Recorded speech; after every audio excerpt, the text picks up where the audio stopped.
and welcome back to Planet Nibiru. It has been a minute since we have done a Mandela Effect video, and this one is a whopper. It is jam-packed with so much residual proof that I have been sent by viewers and collected myself over the past few months that it is now hard for anyone to deny that something is going on. Please watch the whole video because the last two pieces of evidence are so strong, so bulletproof, that I believe it will blow the lid off this phenomenon for good. Seriously, watch and see for yourself. So let's start with updating some of the residuals we have already presented. First up, the book. Most of you will remember the book English Alive that we found that was published in 1991, stating that Nelson Mandela died in 1991. You will also remember that I have tried several times to contact one of the authors, Kathleen Hugh. I emailed her at her university email address 3 times with no reply. So, either the university is filtering the email as spam or something, or she does not want to be associated with this effect. Since then, one of our astute community members has found her on LinkedIn, the job networking social media site. I'm a member of LinkedIn, and I have extended her an invite on there last week. I have not heard back from her yet, but I will let you know how this goes. This is not unusual since most people only check their LinkedIn infrequently or when they are actively seeking a job, so I am still hoping to connect with her and get some answers. I have also received about 200 comments saying that the book was written in 1990 and published in 1991, just 4 months after his death, so how could they have known about his death beforehand? We covered this in the first video, but for those of you who didn't get it the first time or didn't read my reply to your comment, or if you're just new to this, the book was written in 1990 by high school students as part of an English language class.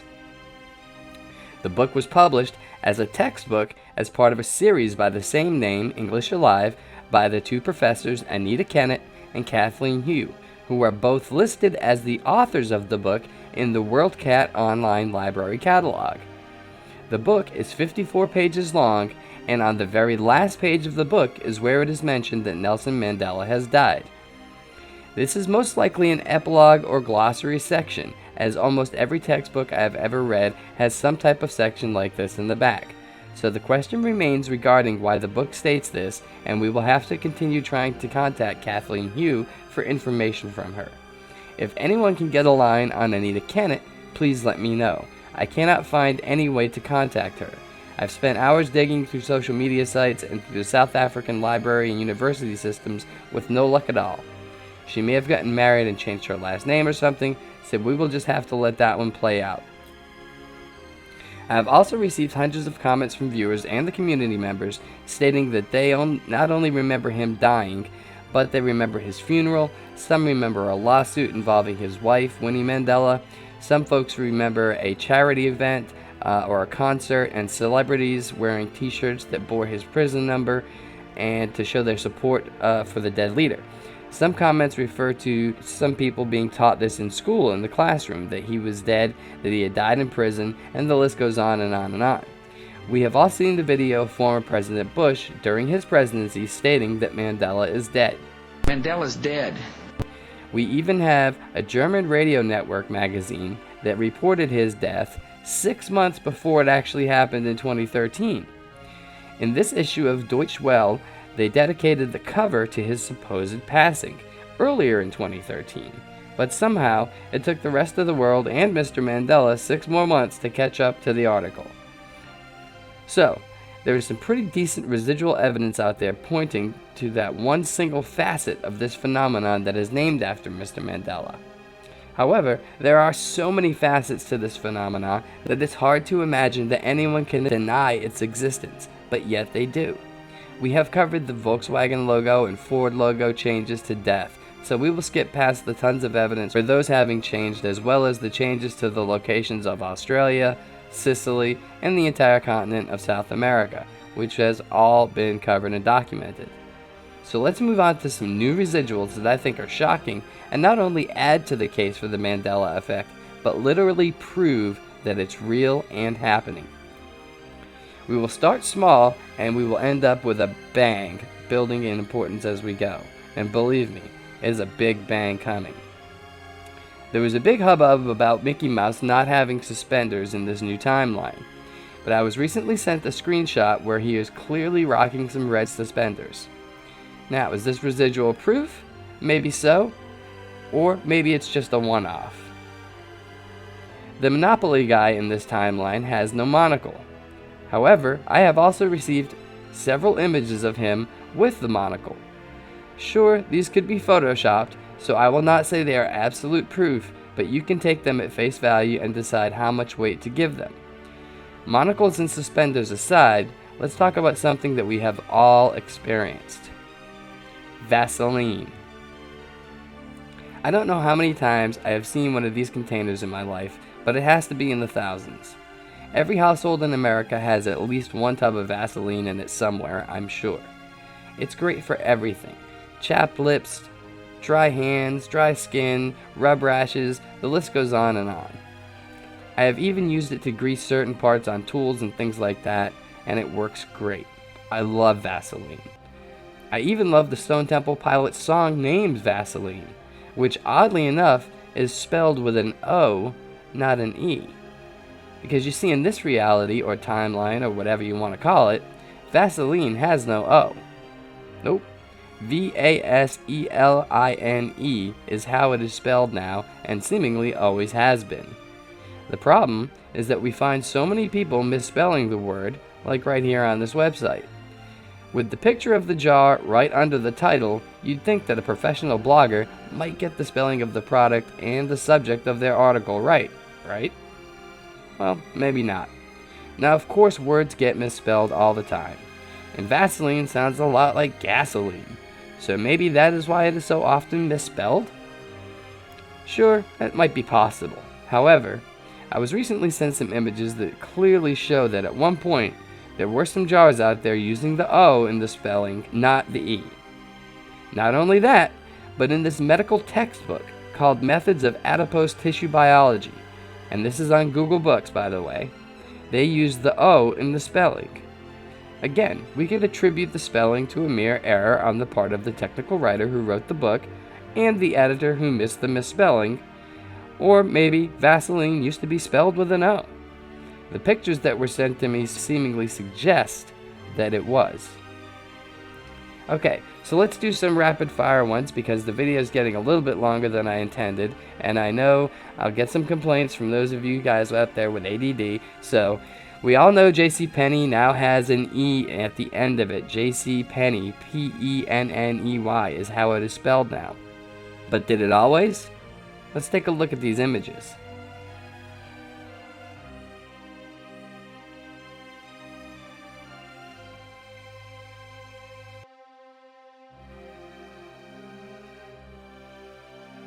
How about those cup noodles? Now this is one that irks me to no end. Having probably survived on these things for years when I was younger, I swear it was cup O noodles, and here is some residual proof that proves that at least I am not the only one who remembers it that way. Now it seems like the folks over at LucasArts have a problem remembering that C-3PO had a silver leg because, as it turns out, they put him in a video game with 2 gold legs on it.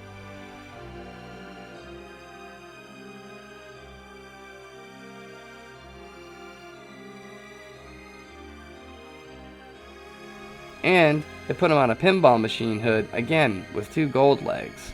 What gives you guys? So yeah, stick around for one more massive Star Wars reveal at the end of this video. I'm saving that for the second to last because it is huge. So Star Wars, love you, and we'll get back to you. Okay, on to music. There is a song by Panic! At the Disco called I Write Sins, Not Tragedies. And in this song, there is a line that says, "Haven't you people ever heard of closing a goddamn door?" The problem comes in because mostly everyone I have spoke to and who has heard the song and who loves this song are adamant that the song always said, "Haven't you people ever heard of closing the goddamn door?" Now this isn't a huge difference, but people are very passionate when it comes to this one. So much that another well-known singer named Halsey was so affected by this that she even contacted the lead singer of Panic! At the Disco and asked him about it. His response is classic because it clearly proves that there is some residual proof of the Mandela Effect happening, and that the Mandela Effect is real. His reply was that this is some Berenstein Bears shit right here. So he is clearly blaming the Mandela Effect for this lyric change. What can you say to that? This is coming from the guy who wrote the song. All I can say is boom. Speaking of which, sticking with the music theme for a moment, we have the lyrics to Boom Boom Pow by the Black Eyed Peas. Now this song was released in 2008, and the lyric, as most people remember it, is I'm so 2008 and you're so 2000 late, which makes sense. Fergie is saying that she is very current and hip, and everyone else just sucks and we're not all with it and hip like she is. However, the song lyrics nowadays read, I'm so 3008 instead of 2008. So I just don't get it. Why would she say I'm so 3008 and you're so 2000 late? Doesn't really make sense, does it? Maybe someone will corner her or will.i.am and get their take on the lyric change, but it just doesn't sound right to me. I was never that big of a fan, so I can't say for sure, but many people are saying it was always 2008, and that makes sense to me. What doesn't make sense is that the Statue of Liberty has discreetly moved from Ellis Island to a place called Liberty Island. Now there are thousands of people who swear that the statue resided on Ellis Island, welcoming immigrants from the world over as they entered the United States. The inscription on a plaque in the pedestal at its base tells the story nicely, I think. It says, give me your tired, your poor, your huddled masses yearning to breathe free. It's part of a poem written during the fundraising campaign to fund the base pedestal for the statue that was given to us as a gift from France. Ellis Island has long been the destination for those who wish to become a U.S. citizen, and in the minds of many, including myself, it was the home to the statue as well. But it seems that we were all wrong. Personally, I have never spent any time in New York City. Being from Boston, I have been through New York City many times while traveling, but I have never really stopped in as a tourist and seen the sights, so to speak. But people who have visited New York City, and the statue itself several times, even swear that it was located on Ellis Island. But I'll be honest with you, I've been to New York twice. And when I went to New York, the Statue of Liberty was on Ellis Island. I remember learning in school that it was located on Ellis Island, and that always made sense to me because of the immigration thing. But nope, it's on Liberty Island, and we're all just gonna have to get used to that fact. Okay, getting bigger and more profound as we move on, it's time to get biblical. We have what many, myself included, consider to be smoking gun evidence that changes are occurring. In the Bible, in the book of Isaiah, chapter 11, verse 6, has changed in all major versions of the Bible. From the lion shall lay with the lamb, to the wolf shall lay with the lamb. Now you don't even have to be a Christian to be affected by this one. So many people who aren't even Christians know this verse. It has in itself become a saying of sorts when referring to things in life that are out of sorts or backwards, or when things go wrong and don't make sense. People sometimes even use this verse as a reference to end times events. But the evidence is overwhelming that this verse did in fact state the lion and the lamb. Just look at all the religious imagery out there that refers to this passage. There are literally thousands of images of lions laying beside a lamb. You can look at them all day long on different websites and on Google and everywhere else. Yet there are very few images of a wolf laying beside a lamb. There's an old film called Sergeant York starring Gary Cooper. In this film there is an old man reading this verse from the Bible. Sure be much obliged if I could have a cup of water. Got some nip inside it. Well, that'd go mighty good. I'll be getting it. And the lion shall lie down with the lamb.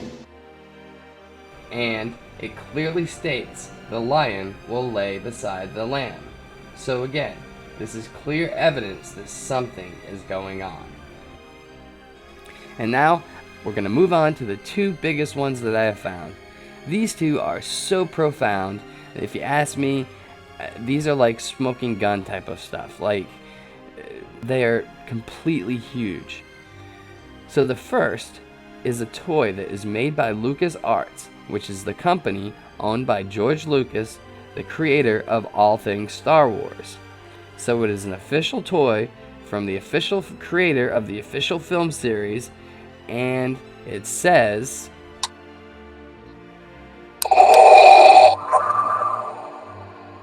"Join me, and together we can rule the galaxy as father and son."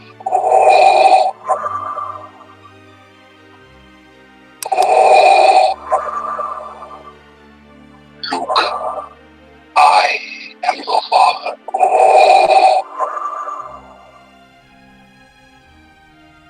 What? Wait a minute, he didn't just say what I think he did he? Yeah. The official toy from George Lucas's company says, "Luke, I am your father." This is like atomic evidence of the Mandela Effect right here. This is like Godzilla-sized, gargantuan proof that the line existed at one point. I know there will be at least one silly troll who will come out here and say, well, it's for context in the toy, but it was never said in the movie, blah, blah, blah, blah, blah, blah. Dude, stop. Don't even. You're just embarrassing yourself. So just stop talking. The toy says, "Luke, I am your father." Why would they license a toy with that line if it was never the actual line? Doesn't make any sense. Special thanks to Dr. Taryn P. Lupo's channel where I found this gem. Go check him out. He has some great stuff on there for both Mandela Effect and free living and free thinking. Also special thanks to one of our community members, Janine, for turning me on to Taryn P. Lupo and his channel where I found this gem.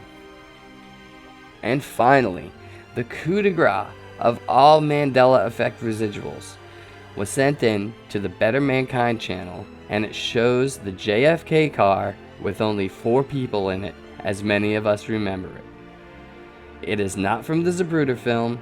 It's an image that clearly shows Jackie Kennedy wearing that iconic outfit that she was wearing that day in Dallas, looking over at John Kennedy in the back of a convertible with 4 seats and 4 people. After looking around the internet over the course of a few days, I could not find any other images of her wearing that outfit while in a convertible. So to me, this is thermonuclear proof of the Mandela Effect. I mean, how can it get any better than this? Just the way so many of us remember seeing it, just the way so many of us remember watching it on the film when we were young or before these changes started taking place, which for me seemed to be around 2012 sometime. It's amazing. Amazing, amazing, amazing. Really, it's more than amazing. It's proof. So I'm going to end this video here. My mind is blown. I'm sure many of yours are as well. So let this sink in, and please comment on what you think of all this. Leave us a thumbs up if you like it, and we'll be back soon with another video. Thanks.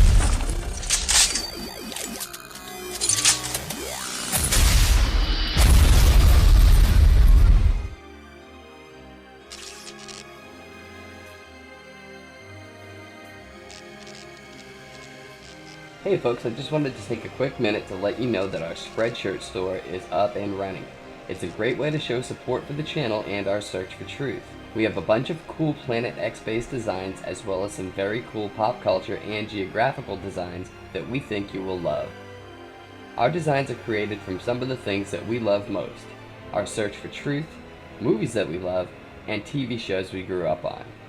These cool original designs will make great conversation starters, especially if someone else recognizes the significance of the logo or slogan.